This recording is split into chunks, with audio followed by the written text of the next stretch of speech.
ሃይ እንዴት ዋላችሁ? ሰላም ናችሁ? እንዴት አመሻችሁ? ዛሬ እንግዲህ 29ኛውን የሊደርሺፕ ስታይል እንመለከታለን። የበጎ አድራጊ አምባገነን የአመራር ዘይቤ ወይም ደግሞ ቤኔቮለንት አውቶክራት ሊደርሺፕ ስታይል የምንለውን ሊደርሺፕ እንመለከታለን ማለት ነው። እንግዲህ ይሄ የአመራር ዘይቤ ሁለት ባህሪያትን ያጣመረ የአመራር ዘይቤ ነው። አንደኛው ፍጹም ስልጣንን በዛ ላይ ደግሞ እውነተኛ ሀሳቢነትን፣ ርህራሄን በውስጡ የያዘ የሊደርሺፕ ስታይል ነው። አብሶሊት ኦቶሪቲን እና ጄኒውን የሆነ ኬርን አንድ ላይ መርጃ አድርጎ የያዘ የሊደርሺፕ ስታይል ነው ማለት ነው። መሪው ልክ እንደ ወላጅ ነው። ውሳኔውን ብቻውን ይወስናል። ነገር ግን የሚያደርገውን ነገር ሁሉ ለሰራተኛው ጥቅም እንደሆነ ወይ ለባለሙያው ጥቅም እንደሆነ አድርጎ ነው የሚያስበው። መርሁ ምንድነው? እኔ ለእናንተ አስባለሁ፣ መፍትሄውንም አውቋለሁ። ስለዚህ የምላችሁን ወይ የምሎትን ነገር ይተግበሩ እንደማለት ያክል ነው የዚህ አይነት ሊደርሺፕ ስታይል ማለት ነው። ባህሪያቱ የራሱ የሆነ ካራክተር አለው። የመጀመሪያው ባለ አንድ እጅ ውሳኔ ዳስሜንስ ውሳኔው የአንድ ነው ማለት ነው። ሁሉም የመጨረሻ ውሳኔዎች፣ ፖሊሲዎች እና ስትራቴጂዎች በአንድ መሪ ብቻ እጅ ብቻ ናቸው። የወላጅነት እንክብካቤ ነው። እንግዲህ ቅድም እንዳነሳሁት ዲፋይን እንዳደረኩት የባለሙያዎቹ የሰራተኞች ደህንነት፣ ምቾትና የስራ ዋስትና በቅርብ ይከታተላል። ይሄ ርህራሄን ነው የሚገልጽ ነው። ሌላው አንድ አቅጣጫ ግንኙነት ነው። መመሪያ ከበላይ ወደ ታች ብቻ ይወርዳል። ከሰራተኞች የሚሰማው የግል ችግር ካለ የግል ችግር ብቻ ነው የሚሰማው እንጂ መመሪያ ከላይ ወደ ታች የሚወርድበት ነው ማለት ነው። ሌላው በሽልማት ማበረታታት ነው። እንግዲህ ካሉት ካራክተሮች ውስጥ አንዱ ደንብን ለማስከበር ከማስፈራራት ይልቅ በምስጋና በሽልማትና በጥቅማ ጥቅም ታማኝነትን ያተርፋል። የዚህ አይነት ካራክተር ያለው የሊደርሺፕ ስታይል ነው። እንግዲህ መሪው ይሄን አይነት ካራክተር አለው። ጠንካራ ጎኖች አሉት።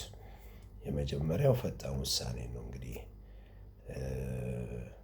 ምክክርም ስለማይጠይቅ በአስቸኳይ ጊዜ ወይም በፈጣን የለውጥ ወቅት ውሳኔዎች ወዲያውኑ ሊወሰኑ ይችላሉ። ግልጽ የሆነ የስራ ድርሻ ነው። እያንዳንዱ ሰራተኛ የሚጠበቅበትን አነስተኛ የስራ አፈጻጸም እና ኃላፊነቱን ጠንቅቆ ያውቃል።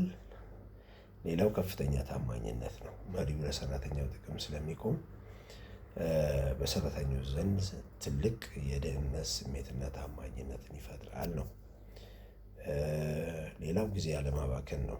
ለመወያየት የሚባክን ጊዜ ያስቀራል። መሪው መንገድ ያሳያል፣ ቡድኑም በዚያው ልክ በቀጥታ ይፈጽማል ማለት ነው። ይሄ ነው አድቫንቴጁ።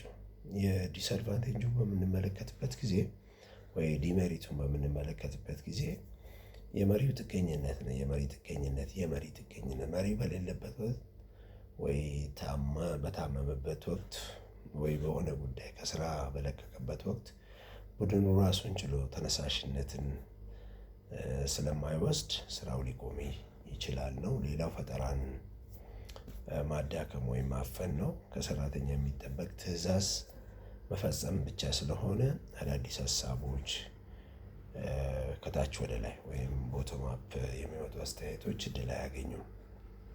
ሌላው ተተኪ አለማፍራት ነው። እንግዲህ ኃላፊነት ታች ስለማይወርድ የወደፊት ተተኪ መሪዎችን ለማፍራት አስቸጋሪ ነው የሚሆነው። እንግዲህ ሌላው ለስህተት ተጋላጭነት መኖሩ ነው። የመሪው ውሳኔ ከተሳሳተ ያንን የሚያርም የቁጥጥር ስርዓት ስለሌለ መላውን ተቋም አደጋ ውስጥ ሊጥል ይችላል። ውሳኔው የሚወሰነው በመሪው በመሆኑ ምንም አይነት አስተያየት መስጠት ስለማይቻል that means ቼክ ኤንድ ባላንስ ስለማይኖር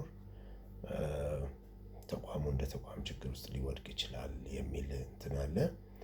ስለዚህ የዚህ አይነት ሊደርሺፕ ስታይል እንግዲህ ሁለት ኢሹዎችን ይዟል ብያቸዋለሁ። አንደኛ ፍጹም ስልጣንን ነው። ሁለተኛ እውነተኛ ሀሳቢነት በውስጡ ሁለት ነገሮችን ይዞ ያለ ነው። አብሶሉት የሆነ አውቶሪቲ እና ጄኒውን የሆነ ኬር የያዘ ሊደርሺፕ ስታይል ነው። ዛሬ ያየነው ቤኔቮለንት አውቶክራቲክ ሊደርሺፕ ስታይል እና የተመለከትነው 29ኛውን ነገ የሚቀጥለውን እንመለከታለን። ስለነበረን ጊዜ እጅግ አድርጌ አመሰግናችኋለሁ። መልካም ምሽት ይሁንላችሁ። ቴንክ ዩ ሶ ማች